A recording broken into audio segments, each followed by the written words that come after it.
Welcome, everyone, and thank you so much for making the time to join us today. My name is Rasha Palau. I am the Associate Executive Director with the Asian Pacific American Chamber of Commerce, or APAC. For those who are new to us, APAC is a business-focused, nonprofit and non-political organization that connects entrepreneurs, small business owners, professionals, and corporate partners across industries. Our work is rooted in removing barriers, foster strong relationships, and support long-term business growth. Today's session is part of our Small Business Action Committee programming.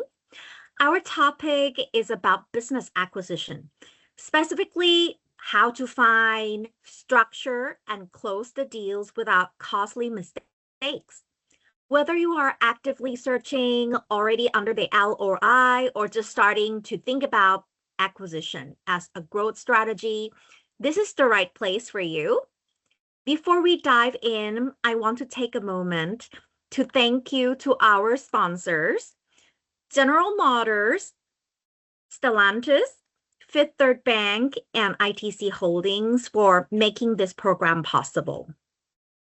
I am now very excited to hand it over to Sam Lee, Chair of APAC's Small Business Action Committee. Sam brings a global perspective through his work as a business immigration attorney and through his leadership as SBAC chair. He's equally committed to supporting small businesses right here in Michigan. So please join me in welcoming Sam. Thank you, Rashaba. Good morning, everyone. My name is Sam. I'm the chair of the Small Business Action Committee, also known as SBAC. So SBAC is committed to provide educational resources and opportunities for small business to grow. We hear your needs and we help you to thrive. For example, we've had a very successful Lunar New Year networking earlier this year. This is the second webinar we bring together. We're also going to have two in-person events. One will be focused on our automotive members, and then the other one will be focused on other small business owners. So stay tuned on our website, on APAC website, and you will be seeing all those fun events coming out. Now, I would want to say a lot of thanks to my committee here, Garen Chow, who is a program manager for this program. Garen himself, he is the expert of business litigation within our Small Business Action Committee. He's also the program manager for this wonderful webinar. He bring up and channeling all those, the two experts who's going to be the speaker for this panel to share business acquisition. Garen is a business litigation attorney. Prior to founding his law firm, Chow Matil, he had years of experience with large law firms representing institutional or individual investors on security, corporate, and antitrust matters. Without further ado, please help me welcome Garen Chow. Hi, good morning, everyone, and welcome to the webinar. My name is Garen Chow, and Sam, thank you for the introduction. I'm an attorney with Chow Matil. We're litigation focused. We typically represent foreign corporations with smaller footprint in the U.S. Today, we're tackling a topic that sits at the heart of every business owner's journey. Whether, what do you do when you're ready to move on to the next chapter? For some of you, that means growing aggressively by acquiring another business. It could be merging with a peer to create something larger. For others, it may be that you built something for years and you want to take time to spend time with your family and friends, and you're thinking about how to exit on your own terms. So these three paths, sort of M&A, acquiring, merging, or selling, are sort of more interconnected than most people realize. And today's speakers, Yvonne and Jessica, they're going to kind of walk you through sort of preliminary things that you should think about if you're considering these paths. So let me introduce our speakers. First, Jessica Gall. Jessica is a seasoned M&A advisor and business broker for the lower and middle market. So perfect for SBAC, and a commercial real estate broker. Before she created her brokerage, she ran her own successful dental practice, which means that she understands the experience of being a business owner from the inside, and she specializes in helping owners on both sides of the transaction. So, whether you're looking to buy, whether you're looking to merge, whether you're, looking to sell as a part of your exit plan, She really brings sort of that deep expertise from the inside and outside, from deal structuring, marketing business to buyers, and managing the full cycle of transaction. Our second speaker is Yvonne Su. She's a corporate attorney with over a decade of experience handling business transactions, particularly in M&A contexts, entity structuring, joint ventures, equity and debt financings, and particularly cross-border deals. Yvonne, she's unique in a sense that she's she can help you from the early formation all the way through a full acquisition or exit. And she understands not just how to document a deal, but how to structure one in a way that, protects her client's interests at every turn. So, she's also dually qualified in the United States and China, brings a practical deal-focused approach that we'll be drawing on from today's discussions. Jessica, do you mind kind of talking about yourself, that anything I may have forgotten to mention? Yeah, not at all. Hello. I have this intro all put together, and Gary, you did such a good job that I don't need to say very much. But I've been in my current role as an M&A advisor, business broker, and a commercial real estate broker for 9 years. And I started my brokerage because of my experience selling my dental practice. I don't approach selling a business by only looking at the numbers. It's a living, breathing thing. There are people involved, and I noticed that there was a need in our business for business sellers and business owners to have someone walk them through the process of a transition and sale, and to be with them every step of the way. So that's what I do for my clients. Thank you so much for having me.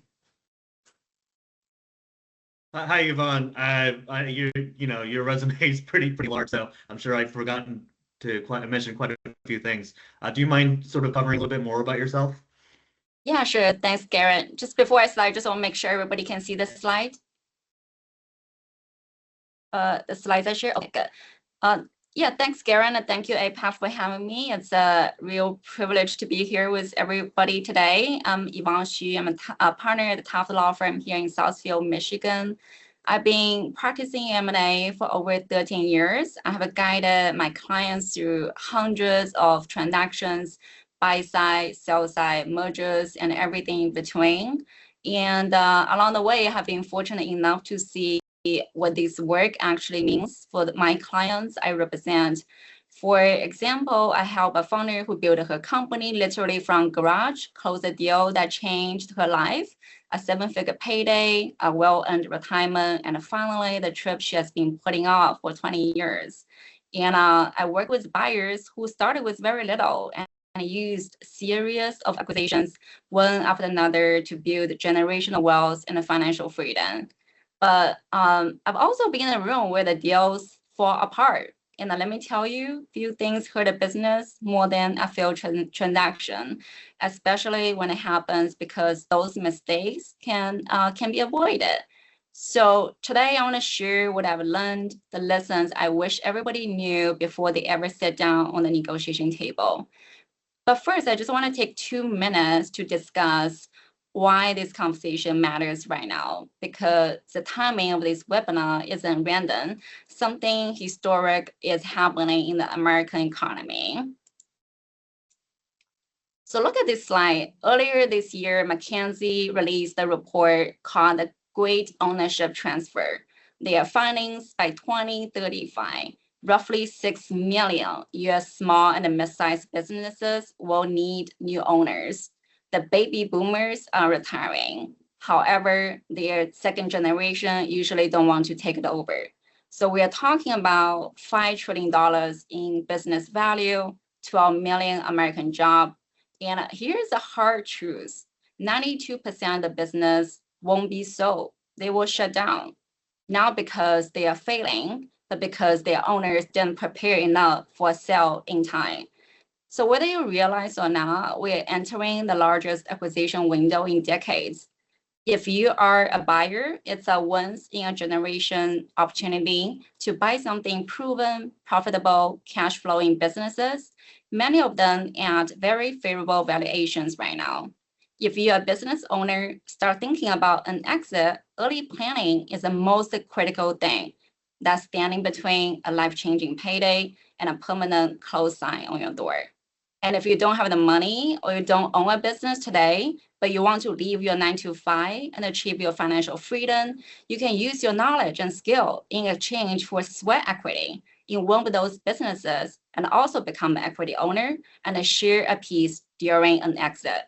So this is kind of the backdrop of today's conversation. That's why it's really mattered. Back to you, Garen. Yeah, thank you for that overview. Yeah, I mean, I have a lot of peers, people I went to college with, they've been working in corporations and they're thinking about sort of transitioning into small business owners too. So it is quite, timing wise, quite relevant.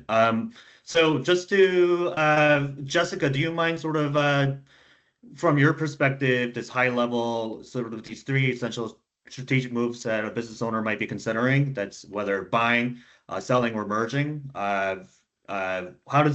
How does 3 paths look like from your perspective? Sure. Yeah. If you're buying as a business owner, you're typically, you're generally in growth mode at that point. So you're looking to expand your client base, expand your market, develop your business in some kind of a way. So you're on that growth scale. If you're selling, you're thinking about liquidity and you're thinking about a transition. So you're thinking, how do I make this business sellable and transferable to a new buyer? And then there are people who are kind of somewhere in between. They're open. They'll say things like, if the right opportunity comes along, I would acquire. If the right offer came to me, an unsolicited offer, I might sell. So those people, business owners are kind of more in the middle. The pros of growth by acquiring are pretty numerous. That's the fastest way to grow a business. However, you also are buying, you have to think about what you're buying when you're acquiring. You're buying other people's systems, other people's employees, potentially other business owners' problems. But if the risk is low enough and you're comfortable enough to acquire, then that is a really good move as if you're in growth mode. And then obviously, selling, you're trying to, and we'll get into this a little bit more later with Yvonne, you're trying to remove yourself from the business as much as possible, so the new buyer can come in and also be successful. And ultimately, both buyer and seller have to benefit from this deal or this transaction. So is it common for a business owner to consider all these options all at once, or sort of in different stages of their business, do they think about this a little differently?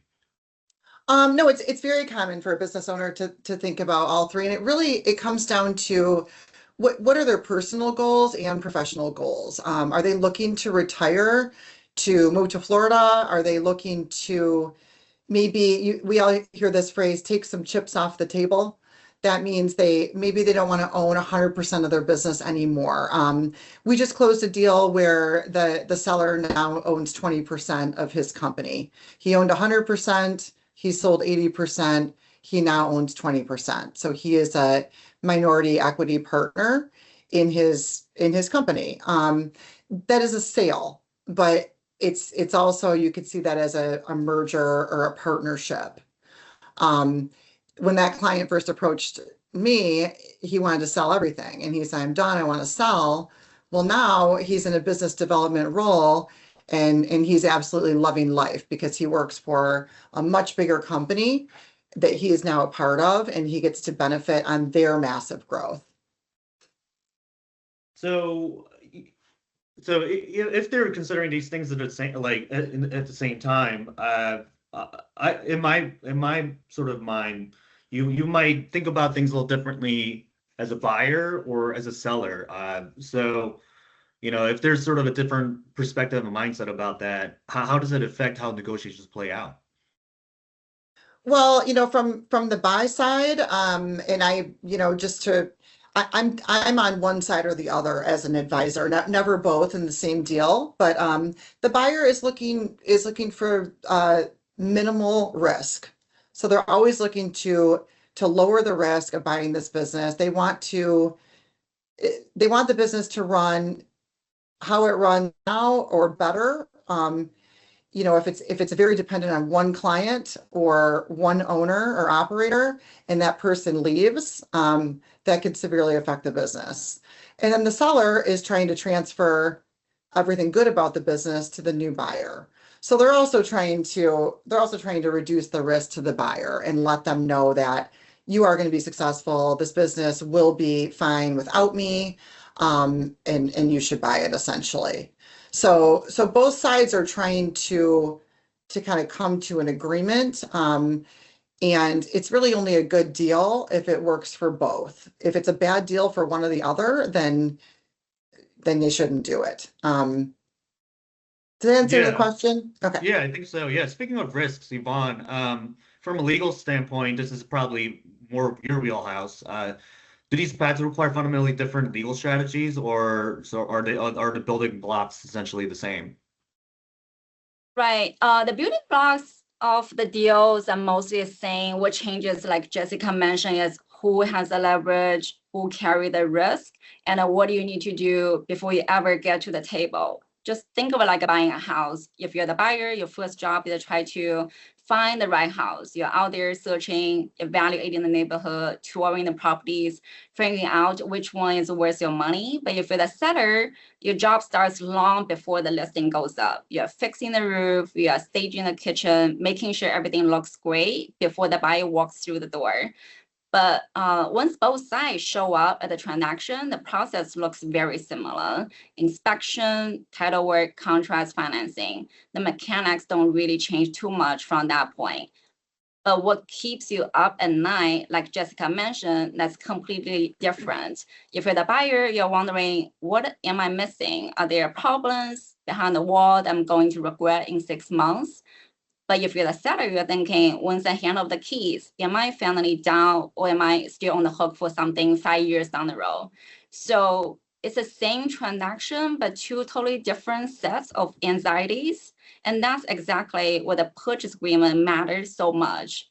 Each side will be negotiating that contract to protect themselves. The buyers wants safeguards against the hidden problem. The seller wants a very clean break. The goal is, like Jessica mentioned, land somewhere in between and everybody can live with, where the risk is allocated in line with what each side is willing to tolerate.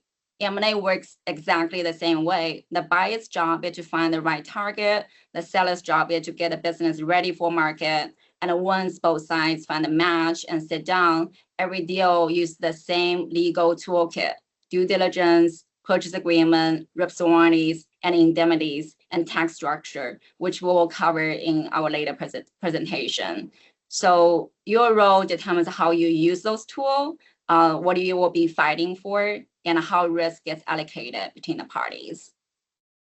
So I guess before we go into specifics, you know, from your experience, sort of what are sort of these top mistakes you see business owners make, whether they're selling, buying, or merging with another company?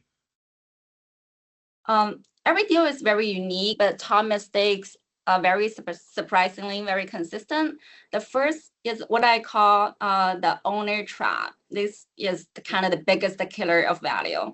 If your business can't operate without you, a buyer doesn't see an asset. They see a collection of jobs they will need to hire just to replace you, plus a very long, risky transition. When every customer relationship and every key decision runs through you, that dependency really shows up as a risk. And in M&A for buyers, risk always translates into a lower price.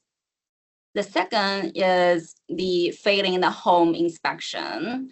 Due diligence is so important. It's like buyer's version of a home inspection. They are really gonna go in to open every closet and crawl into a basement.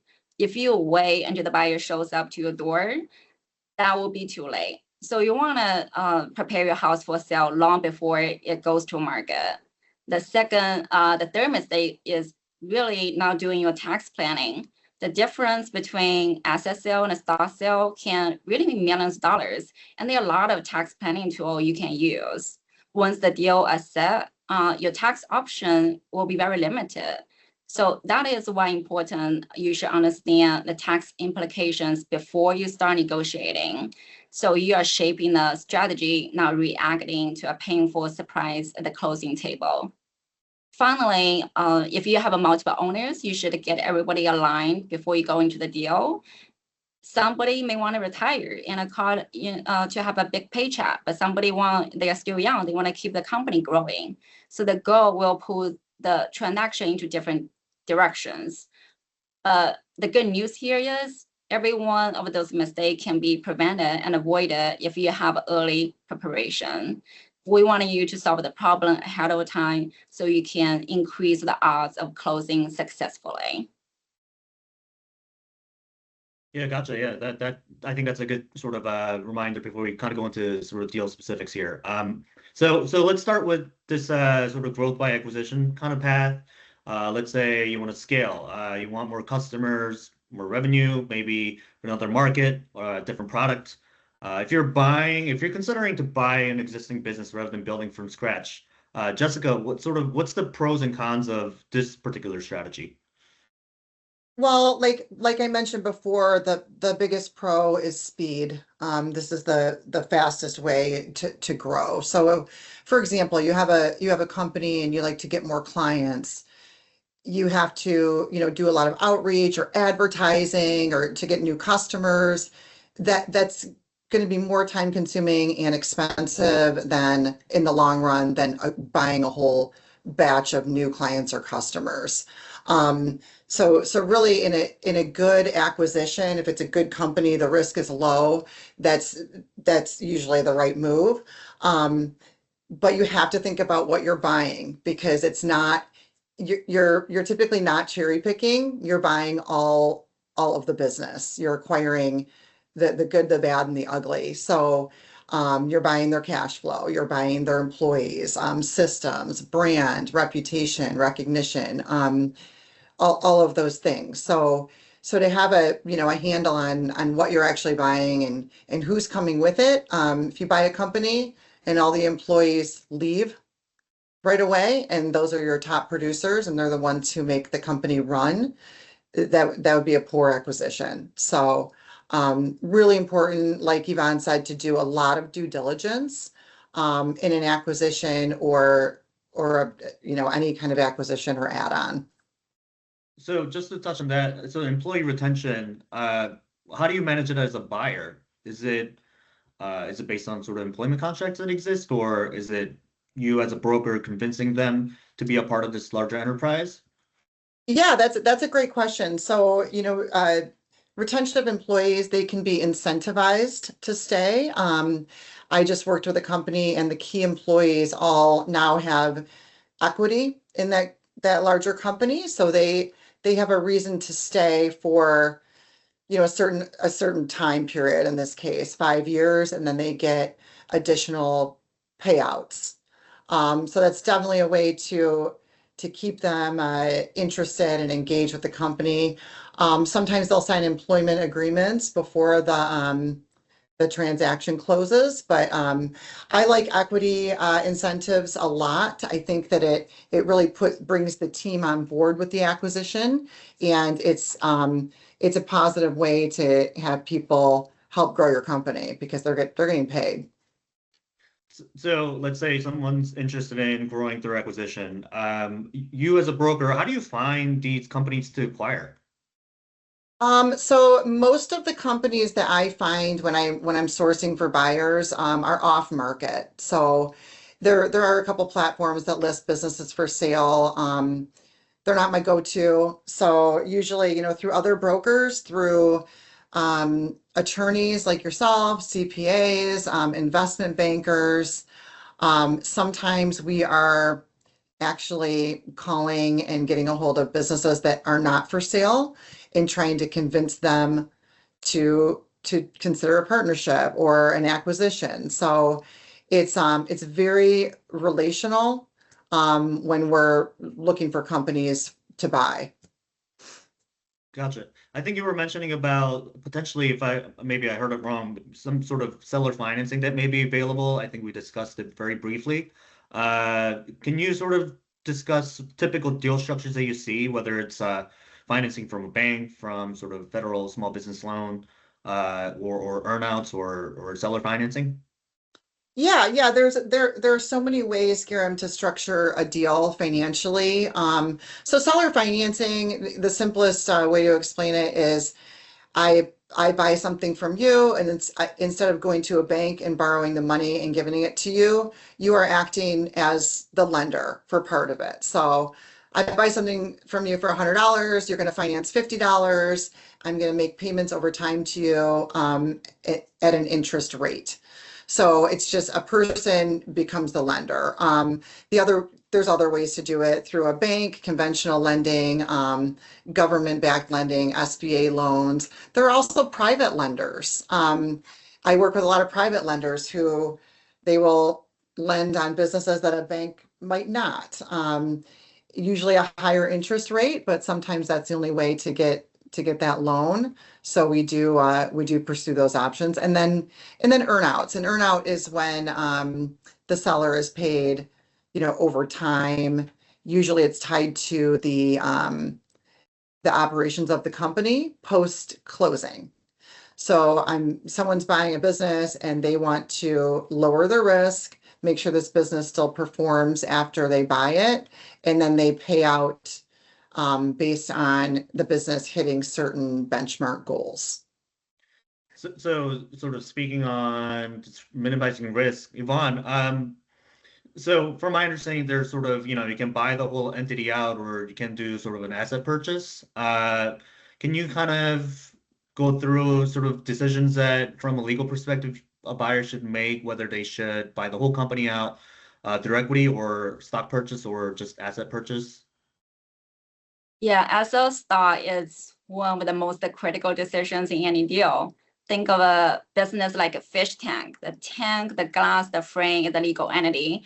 Everything inside, fish, gravel, plants represent the assets, your customers, contracts, IP, equipment.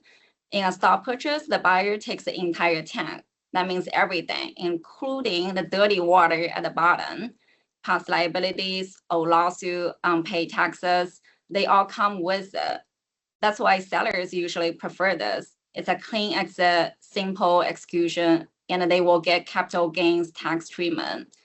In an asset purchase, on the other hand, the buyer will be reach into the tank and pick only what they want, the most beautiful fish, the best plants, and they will be leaving the dirty water behind. That's why buyers love this structure better, because less risk plus a tax bonus. They can do what we call step up the basis. They can step the asset value for bigger depreciation deductions in the future. But sellers often take a hit. They keep the old liabilities and some proceeds get taxed as ordinary income instead of capital gains. And there's a key difference in the purchase agreement. In asset deal, there's a very clear line. Seller is responsible for pre-closing liabilities. Buyer is responsible for everything after. We call it your watch, our watch. But in a stock deal, that line is not very clear. Since the buyer is inheriting the dirty water, you need very strong risk warnings and invocation provisions.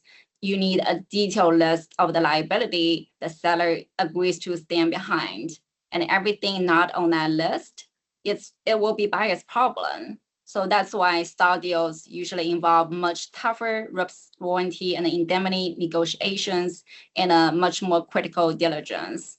And I would say this creates a fundamental kind of tug war in every deal. Buyer would push for asset deal to limit their risk and maximize deductions. Seller would push for stock deals for simplicity and lower taxes. So where you land on this kind of tank versus fish decision will affect your price, your taxes, and your risk exposure. That's why it's very important. You need to negotiate this point upfront at the beginning of the deal. Yeah, so yeah, thanks for that. Asset purchase versus stock purchase, obviously the risks involved, there are tax things you discussed.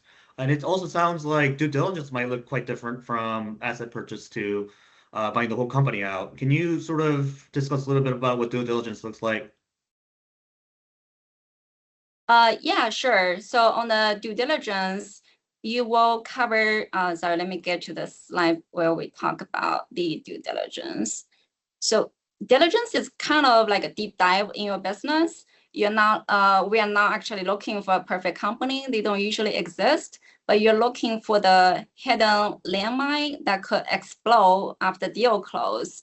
I like to compare it to like airport security, right? Every bag goes through the scanner. Most of what get flagged is kind of harmless. A bottle of water, some kind of penknife, annoying but fixable. But every once in a while, you will get something can blow up the whole line down. That's exactly what diligence is looking for and designed to catch. And every diligence, when our team start running it, we are usually looking at 15 different areas, but kind of the things on the slide, the main categories. We start at the foundation, right? Who actually owns the business, and do they have the legal authority to sell it? Then we pull every material contracts, customer agreements, supply agreements, leases, loan documents, and ask, are they current? Are they any kind of out of norm terms? And will they survive a change in control? Next, we'll look under the surface. Is there any litigation, lawsuits, government investigations, regulatory related dispute, and the compliance issues that the seller would mention them or not? And does the company actually own the IP it's selling? Because if a former owner, they have the IP, they never signed to the company, but they left, it's a major issue. And then we're gonna get to the people and the money. Our key employees locked in, or they one phone call away from leaving the company. A so-called independent contractor actually misclassified employees, because that's a liability that can be very expensive. And finally, are there any unpaid taxes, hidden liens, or financial obligation that could show up uninvited after closing? So that's kind of the major categories we'll be looking at during the diligence. Yeah, it sounds extensive. So let's, I mean, given the timing, let's just kind of jump onto sort of the flip side of this. So let's say you've spent years building something and now you're thinking about what it looks like to sell. This may be, this may be the most important financial transaction or business a decision that you make. And I'm sure most people underestimate how much preparation that it takes. Jessica, let's start with timing. Sort of, when is the right time to sell?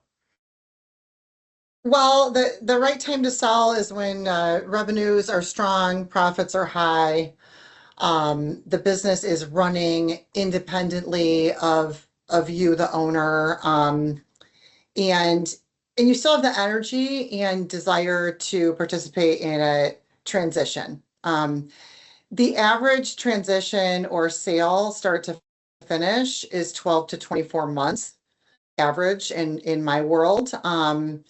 So once you decide, that you'd like to sell, really, it's time to start getting your house in order, as Yvonne put it. So, getting your financials in place, making sure that your key people are in place, and make this an attractive business for someone to buy. So what are sort of typical common mistakes you see when you represent a seller?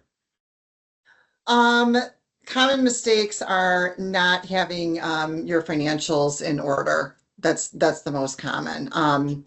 So financials that are, messy. I worked with a business owner. The invoices were all in shoeboxes, for example. That is really hard for a buyer to, to look at that business and say, okay, I want to inherit this or take this over. So, they wait too long to get the financials in place, or they don't do any of that work before. And then they call us and say, I want to sell my business in 90 days. And that's an impossible task. So just waiting too long to think about the exit is probably the number one mistake that sellers make. And you should be thinking about your exit years and years before you're actually ready to exit. Yeah, At least so yeah, 5. you mentioned like at least 12 to 24 months to get your house in order. Probably it's easier for us to see that if you can just kind of walk us through what happens from the moment a seller engages you to they close. If you can provide some examples without, obviously breaking any confidentiality, what Yeah, that journey looks like, I think that might be pretty helpful. sure, sure. Yeah. So our first meeting with a client, a potential seller is a conversation. Who are they? And what do they want to accomplish? My favorite question is, what do you want your life to look like in 5 years? Do you want to still be working? Do you want this company? You want to see how big we can get it? Do you want to retire and move to Spain? Sail away on a boat somewhere? What's that look like? So once they tell us what their personal goal is, then we have a better idea of what they're trying to do. The first step is evaluation. What are you selling? What do we have here? We use third party. I'm not a valuation expert, so we use a third party valuation company. I can usually get pretty close in my assessment after we have all the financials. From there, we work on marketing materials and preparing to go to market. So to find buyers for this particular company. And depending on what they'd like to do, then we know who to approach. After that, we market the business confidentially. We vet the buyers and screen them, make sure that they're capable of buying this company, that it makes sense for them to buy the company. They can get the funding to buy the company.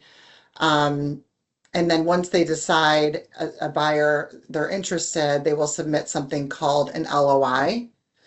An LOI is, I'll let Yvonne expand on this, but it's an offer, sort of an offer. It's non-legally binding typically, but it's just, a term sheet. They want to buy the company for this amount for these terms. Once everybody agrees on that, we go into a due diligence period where that's where they're doing the inspection. They're looking at everything in the business. Very, very important for a seller. Disclose everything. They're going to find it. They're going to do a quality of earnings sometimes, and they're going to look at every single thing. So this is not the time to try and hide something because it's going to come out.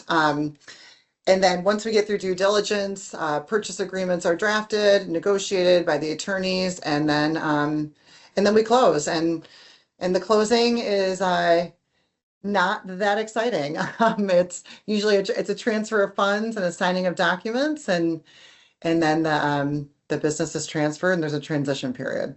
There's no champagnes involved typically. Not typically. People, it's kind of anticlimactic. I know people probably think the closing is this big, celebration, and it's often we're closed. Somebody sends a text and then there's a wire. Yeah, so I think it's a nice transition to sort of Yvonne.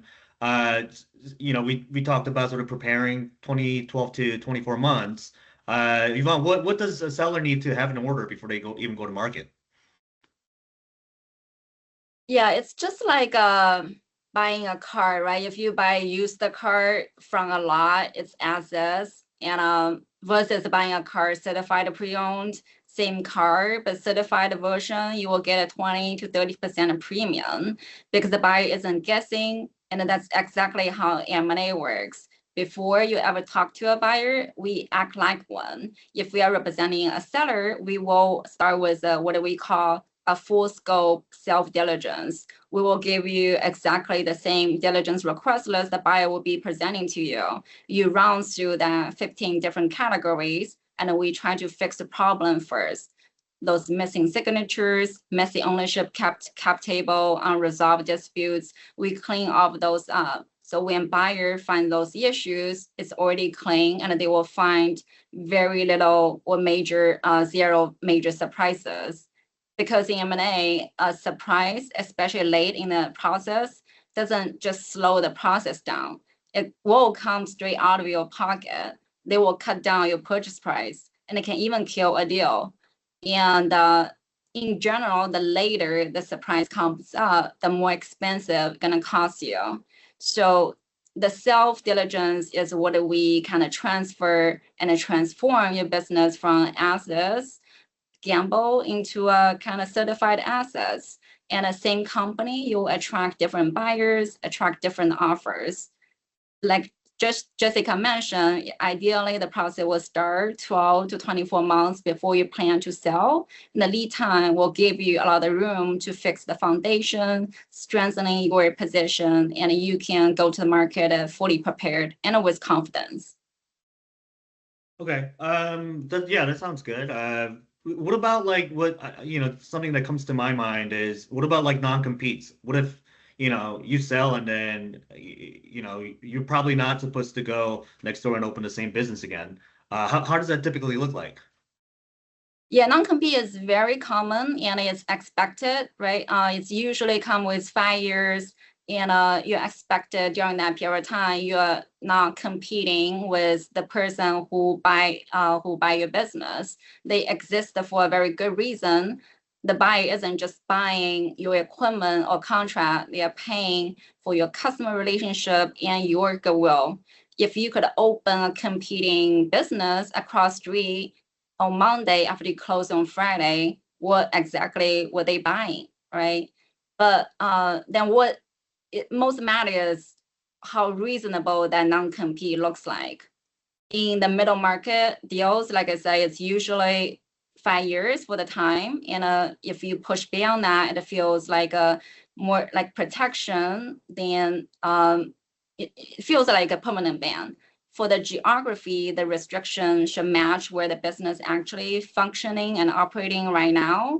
If you sold a business in Detroit, they should not prevent you from opening a shop in California. And then on the scope, the non-compete should cover the business you sold, not every skill you ever built over your career.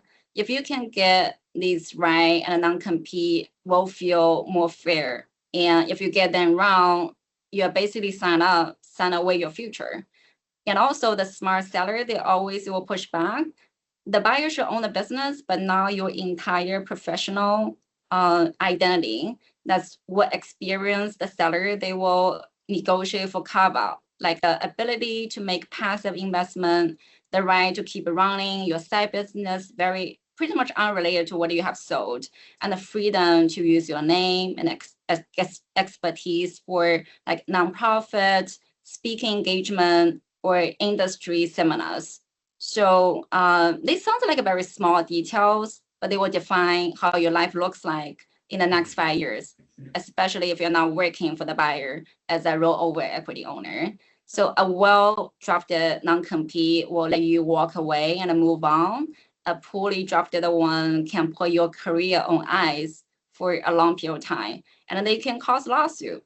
So you should treat non-compete provisions you should treat them very carefully, not as a boilerplate, because that can be the most personal provision in the entire deal. Gotcha. And I'm sure listeners can see that there are different parts that a broker and lawyer may play. So I just want to kind of go into sort of Jessica, can you talk about sort of the transition team that you build, transaction team that you build to sort of get the deal through? Absolutely. Before I start, this is my favorite part of the webinar.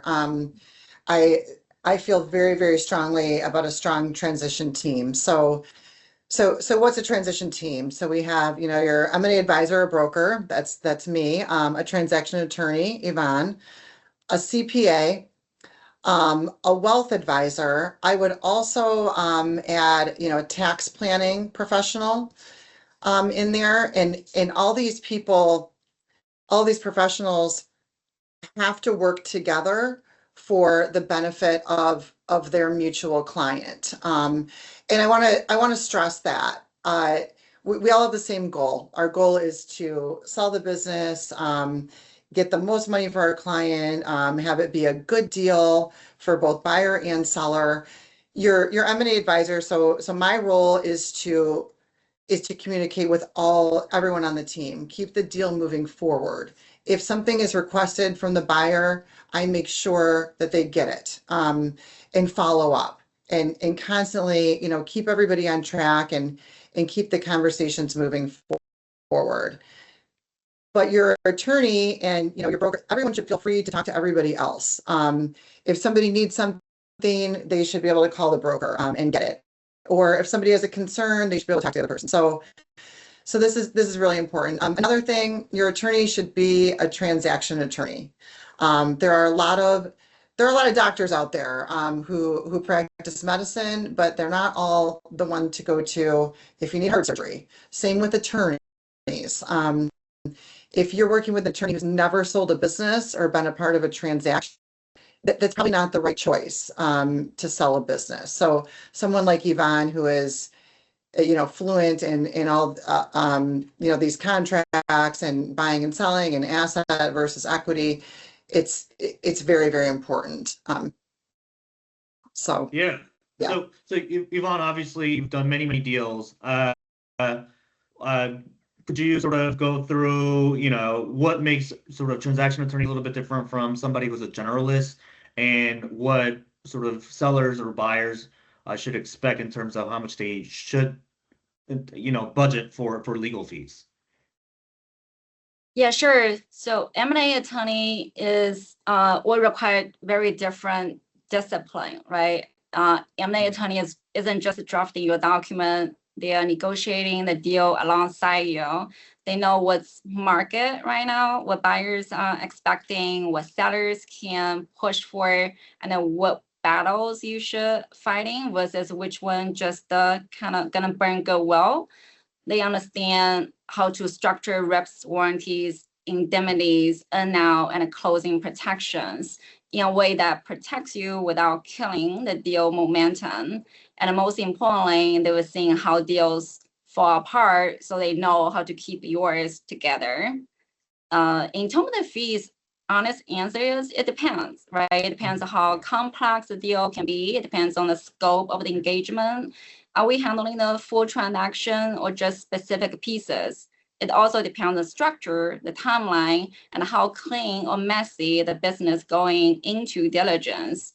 That said, just from a ballpark, sometimes if we represent a serious buyer, they have done this 100 times, they have a form already, it can be as low as $20,000 to $50,000. And if you're a full scope diligence sale from beginning to the end, it can be $100,000 up to $300,000. And if you are talking about 500 million business for sale, it's going to be more expensive. It's cross-border deals. It's another layer of complexity. So it really depends. And a good lawyer will be very transparent about how the fee gonna look like from day one with you. You guys will work on engagement together. They will give you a budget and flag anything that might change it before it hits your bill. But the most important part I want to talk about is don't think about how much it costs to hire attorney sometimes, but ask what it costs not to, right? A mixed tax election, a poorly negotiated indemnity, a blown deal.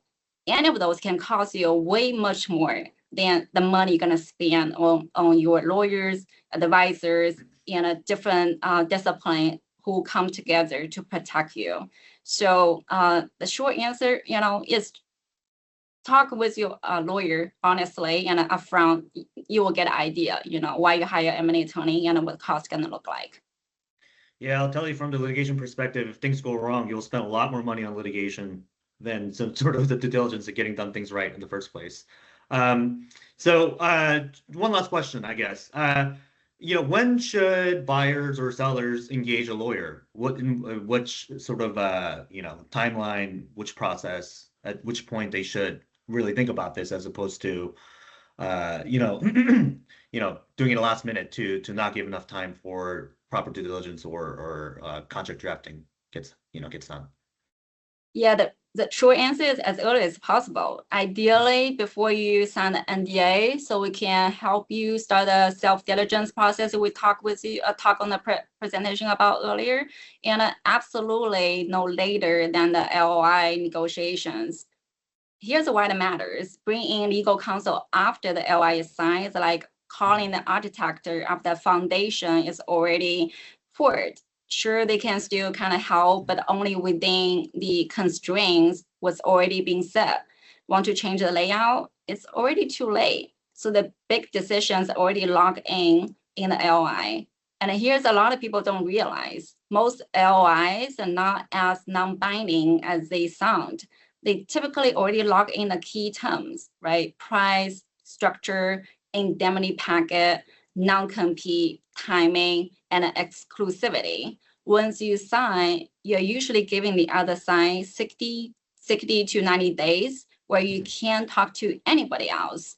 Trying to unwind those terms, very difficult, very expensive. I've seen this play out too many times. A seller gets excited, they get the LOI signed quickly, grants exclusivity to the buyer, and then they bring their advisors, lawyers, tax CPAs, brokers.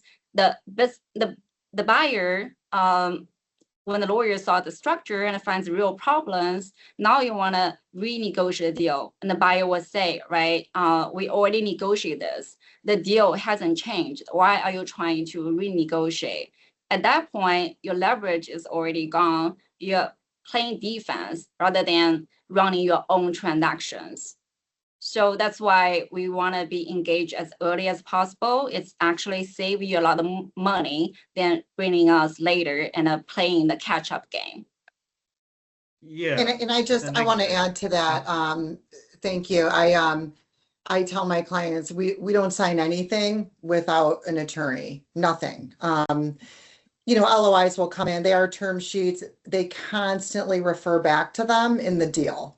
So yes, it's non-binding, but it is really the outline for which the purchase agreement is drafted. So it's very important. I've been hired after a signed LOI is in place too, and we're doing a lot of, going back and trying to fix the LOI. They agreed on terms that, once you start changing all the terms, the deal usually falls apart.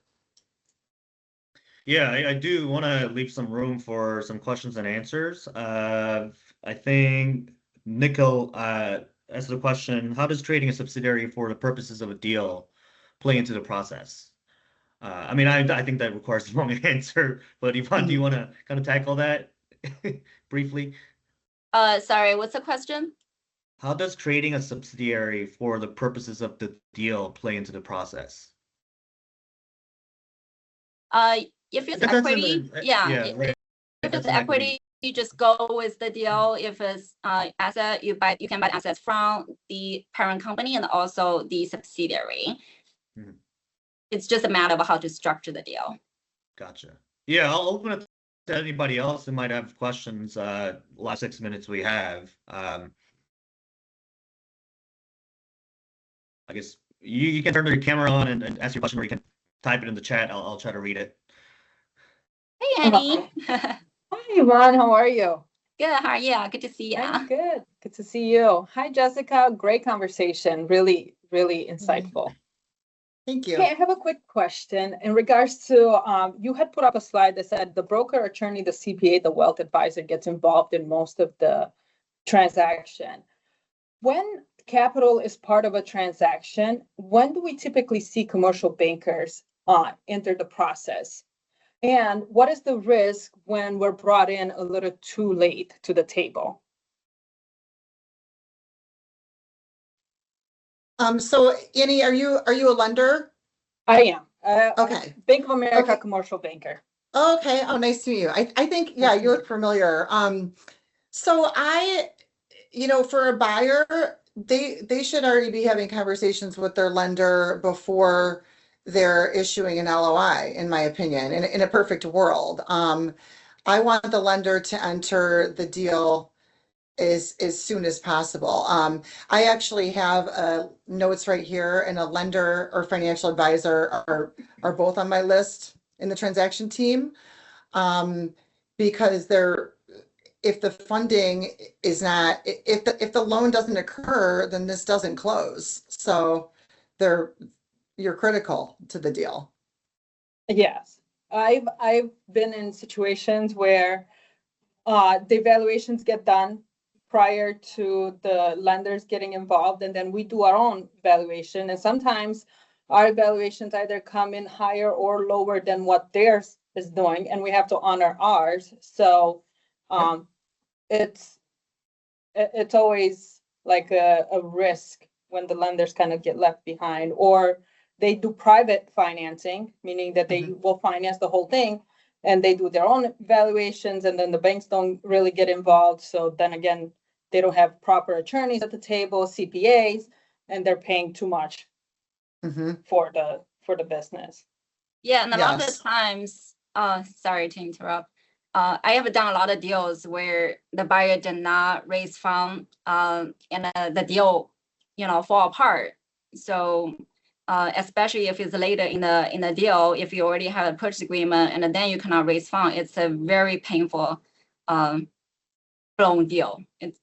It's terrible. So they definitely should have the funds lined up early in the process, so they have the confidence to close the deal. And the seller wants to look at your banker term sheet as well, right? So they have the comfort the deal can be closed. Yes. Yeah. Yes. And that's part of vetting the buyer. And that's very much part of my job. Are they lendable? If they're not, obviously that's not a good buyer. Right. Well, thank So- you. Thank you both. I think we You're have welcome. maybe time for one short question. If no one has a question, I'm gonna ask Rachapa to kind of come back and close it out. Moon might have a question. SMH, just a quick question. So one of the questions I had is on selecting a business broker, because a lot of businesses are not listed.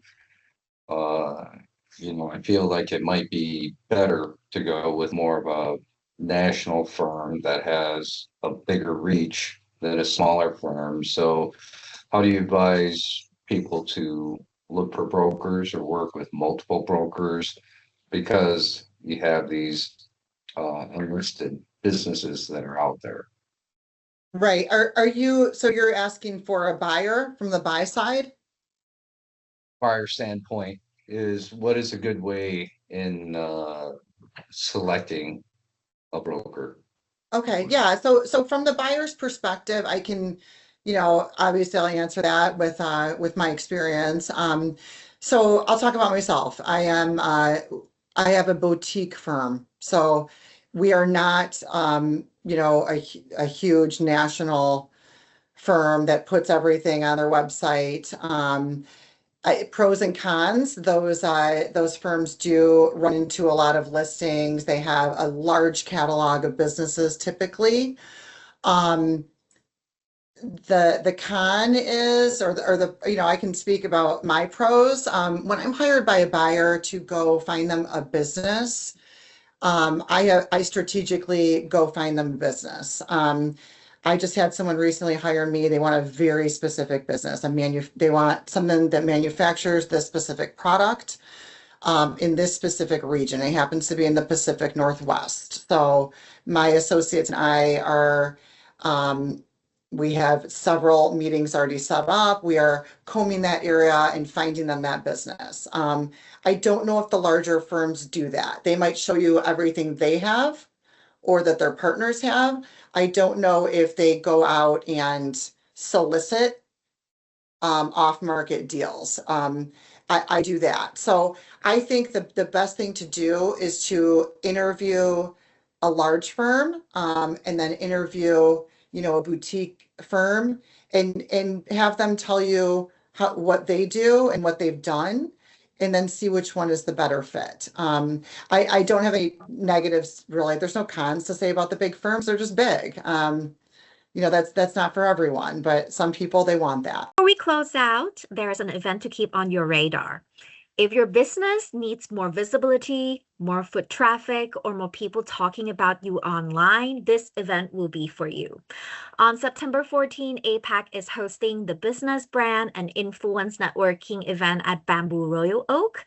We are connecting local businesses, restaurants, salons, boutiques, or any brands directly with vetted local influencers who can help you reach new audiences and bring in clients. Details and registration for this are on our website at apac.net/influence and will be shared in follow-up communications. On behalf of APAC and Small Business Action Committee, thank you again for joining us today, and a special thank you to our sponsors, General Motors, Stellantis, Fifth Third Bank, and ITC Holdings for making this program possible. Have a wonderful day and see you at the next one.